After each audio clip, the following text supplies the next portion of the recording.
Welcome to Finishing an Abstract by Kathleen Mooney, KathleenMooney.com.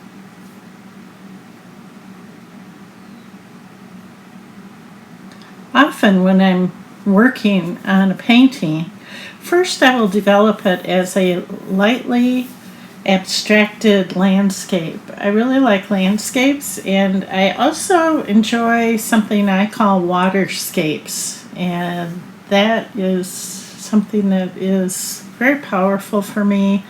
Water represents the flow and balance that nature achieves on its own, but certainly it is there for us to appreciate it. And I really love blue, especially this lovely teal blue.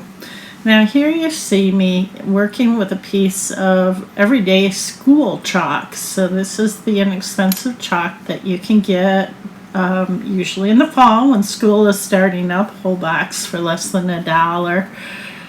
Underneath this, I've got a piece of illustration board that I work with as my messy surface. You just saw me insert it. And I work with Liquitex gesso. Gesso is particularly nice because it has the ability to cover up what you've done before.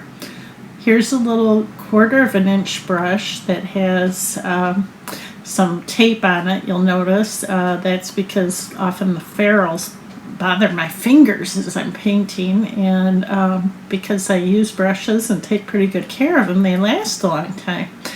Here I'm taking the very end of the brush and holding on to it, loading up the underside of the flat and tapping on it. So I've got that brush cantilevered out from my left hand. You see it on your right. And I'm tapping on the ferrule very close to where the bristles are. And what that does is it releases a spray of very organic looking drops. So they're not consistent in size. They're very much a part of what you would see in nature. Here's a flexible scraper that I take the little inexpensive plastic cutting boards, usually from the dollar store, some sort of a discount store. Cut them into size, and I can use these to scrape into paint and also to create some designs. What I'm doing here is I'm taking the larger spots and dragging them out to form star-like images from those dots. I'm not going to do every one, but I'm going to choose some.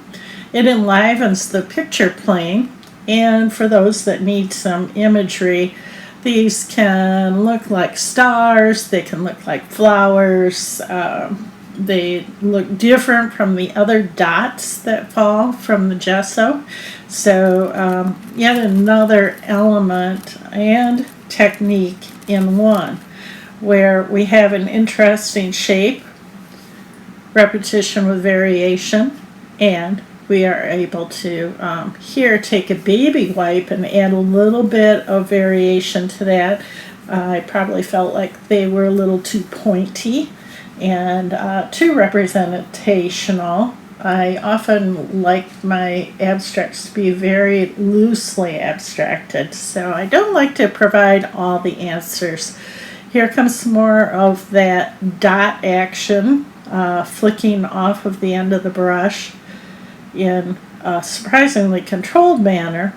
This is well worth practicing. Now I'm bringing in some whites on top of previous whites, so another little bit of that gesso to enliven that area that looks like maybe it's a fence, maybe it's a ladder, maybe it's steps. Just adding some whiter white to the very bottom of those. And let's bring in some more dots. The dots have a couple of different purposes in my paintings. One, they integrate the dark and the light. They form transitions. They also provide contrast because on the darkest darks, these little spots are very intriguing. And they enliven the picture plane because it gives it that flow, that look that you're getting nature involved. Here I'm taking my brush, loading it up and barely touching it to the picture so that when I engage with it, the water and gesso mixture is flowing directly off of that brush right down to the paper. So I'm barely touching it. That gave me some more variety in the size of those dots. The dots can work from an imagery standpoint as leaves, ocean spray, flowers, stars. So they're very effective at bringing in some suggestion of imagery that then the viewer can decide what they are, and the viewer finds a great deal of pleasure in deciding what certain things in an abstract are.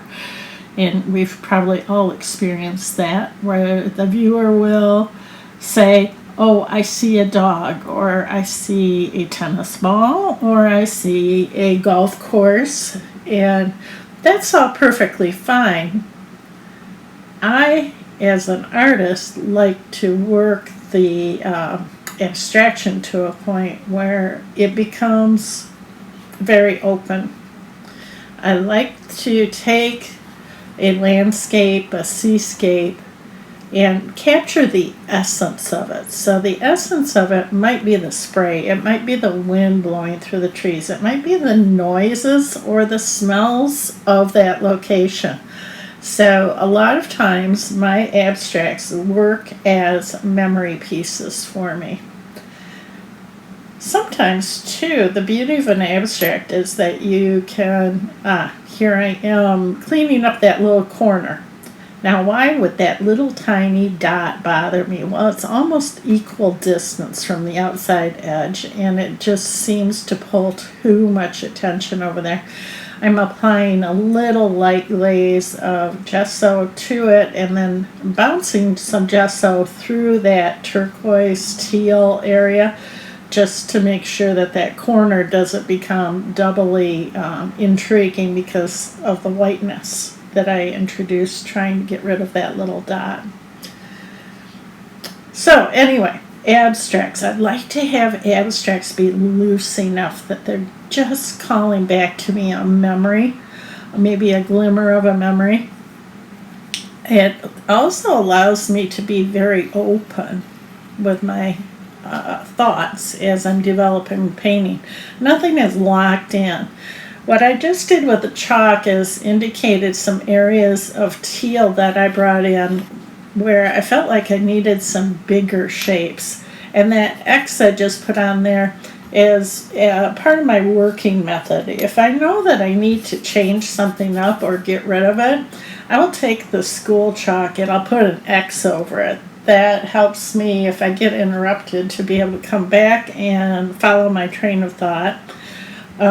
In this case, I had stopped, put that really soft, beautiful soft blue in there, but it was very different from the rest of the painting, which had a lot of texture and a lot of intrigue. Even in bigger areas, the texture was very much a part of it, and what had achieved a point where it was almost distracting. I brought in these soft blue shapes largely so that I could then introduce a softer transition between the very feature-rich areas and the large shapes that should read as a large shape. Now here I'm taking some gesso and a dry 1.5 inch brush, and I'm working in one direction only, moving that paint, that gesso paint around. Gesso is a translucent white and you can gradually build it up. It's also very malleable, so once you've got it on your painting, you can introduce a little water, which I'm doing right now with a pipette. I don't have plumbing down in my studio, so I keep a large container of water and a pipette down there.